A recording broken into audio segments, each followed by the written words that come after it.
Paul de Vendée, donc ça avait été aussi l'histoire compliquée, complexe entre les protestants et les catholiques dans cette région du sud Vendée. Mais dans la France aussi, simplement il faut quand même dire qu'il arrive après la fin des guerres de religion telles que l'histoire nous les nomme, hein, puisque les guerres de religion se finissent avec l'édit de Nantes. Il est adulte, il a connu. Mais nous, la période où il vit, où il écrit, c'est les dernières guerres de religion qui sont les guerres de Monsieur de Rohan. C'est un peu comme un soubresaut, quoi. Et un soubresaut qui va quand même être dramatique pour les protestants, puisque l'édit de Nantes leur a accordé un certain nombre d'acquis qui vont tout perdre. Et avec la paix d'Alès en 1629, ça fait 2 ans que Paul de Vendée est mort, mais c'est après la prise de La Rochelle, eh bien ils ont tout perdu. Et ils sont à la merci du roi. Et c'est ce qui va conduire petit à petit à tout perdre, à la révocation de l'édit de Nantes avec Louis XIV. Bétail, on avait peur. Et Paul de Vendée épousa Françoise d'Appelvoisin. Ils furent mariés à la Brossardière, à la chapelle de la Tardière. Elle était catholique, lui protestant. Et il participa longuement au siège de La Rochelle où il meurt. Et, et tous les deux, vous avez travaillé sur Paul de Vendée, justement. C'est une histoire qui est complètement liée à l'histoire de Fossé-Péré. Hein. Lié, je ne sais pas si c'est exactement ça, mais il a écrit son journal. Alors écrire dans ces années-là, 1611, c'est assez exceptionnel, hein, parce qu'il écrit dans un français presque d'aujourd'hui, hein. Et on sait, comme on peut trouver, il reste l'orthographe. Par exemple, fume, c'est FUS au lieu de l'accent circonflexe. Mais c'est tout à fait lisible. Et ce qui est assez extraordinaire, parce que moi je savais qu'il existait, ce journal, mais il n'y a que quelques personnes qui le possèdent. Parce que c'était devenu un livre rare. Alors quand on m'a demandé, d'aider non plus ne le possède pas. Donc j'ai dit, je parlerai de Paul de Vendée, mais j'aimerais lire son journal, quoi. On peut dire que c'était un héros. Non, non, parce que je crois qu'on s'aperçoit que, d'abord, j'ai bien essayé de dire qu'il y avait 3 points chez lui, c'est-à-dire que c'était un seigneur, un protestant et un qui va aller au combat pour le parti protestant, parce que c'est un parti, mais je crois que les 2 derniers, ça va ensemble, hein. C'est-à-dire qu'il était protestant, il va défendre la cause protestante, mais c'était sans doute vrai du côté catholique, quoi. Contrairement à aujourd'hui, puisqu'on a connu la laïcité, quoi. Pas un héros, mais un seigneur ordinaire. Qui défendait sa cause. C'est-à-dire qu'il était sous les ordres de M. Drouhan, enfin, mais après lui-même levait ses armées. Il le dit d'ailleurs, à un moment, il lève des troupes, puis après on est licencié, donc il retourne tous les jours, quoi. Ah oui, ça, c'est quelque chose... Jamais il nous dit cette guerre est bonne, il n'y a jamais cet état d'âme, quoi. Et ça, il n'y a pas ça, non. Il énumère. Mais même, par exemple, dans la traduction, enfin pas dans la traduction, dans le livre, parce qu'il a sans doute écrit avant, le siège de Saint-Jean d'Angély, c'est 8 pages. Hein.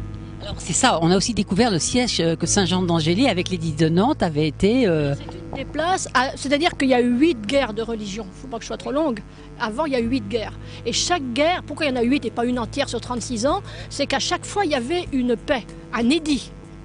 Et par exemple, La Rochelle avait été attribuée par l'édit de Saint-Germain, le premier édit qui a été fait, qui a clos la troisième guerre de religion. Il y a eu récemment un excellent film sur, je ne sais plus quelle chaîne, la 3, avec Jean Rochefort sur ça.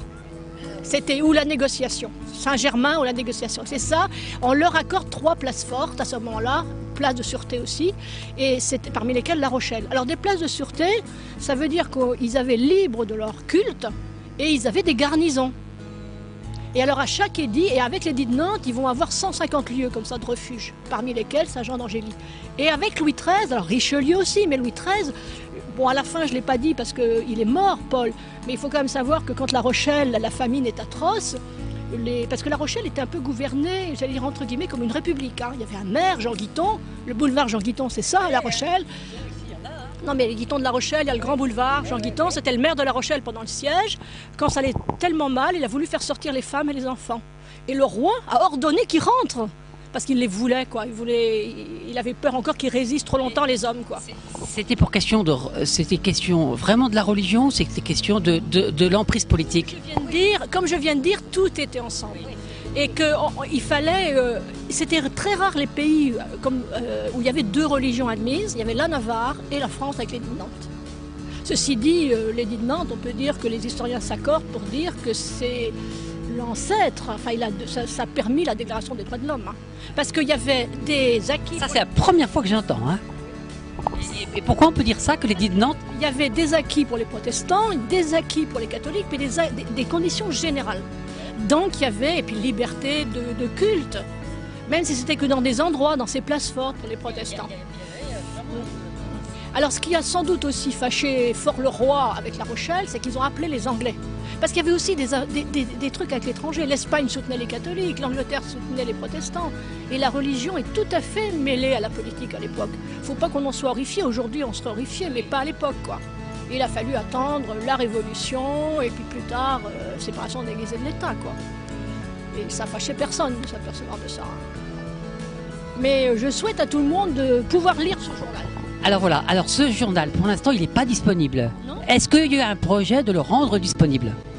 Je sais pas. Scoop. Non, mais je ne peux pas dire ça. C'est-à-dire que grâce à cette visite, où on nous a demandé de parler de Paul de Vendée, on savait toutes les deux que ce journal existait, mais nous n'avions lu ni l'une ni l'autre. Le peu de gens qui le possèdent le gardent parce que c'est précieux. Alors, heureusement, Louise me l'a prêté, Louise Clory, en me disant 8 jours et rien qu'à vous, quoi. Donc j'ai fait mon temps pendant 8 jours avec. Hein. Mais je trouve dommage que... Mais c'est peut-être le moment de ça. Oui. Alors bon, si on arrivait à le faire rééditer, mais bon, c'est pas mûr, hein, c'est de maintenant. Oui, ça part. Parce que pour ma part, je voudrais que les gens connaissent plus, quoi. Oui,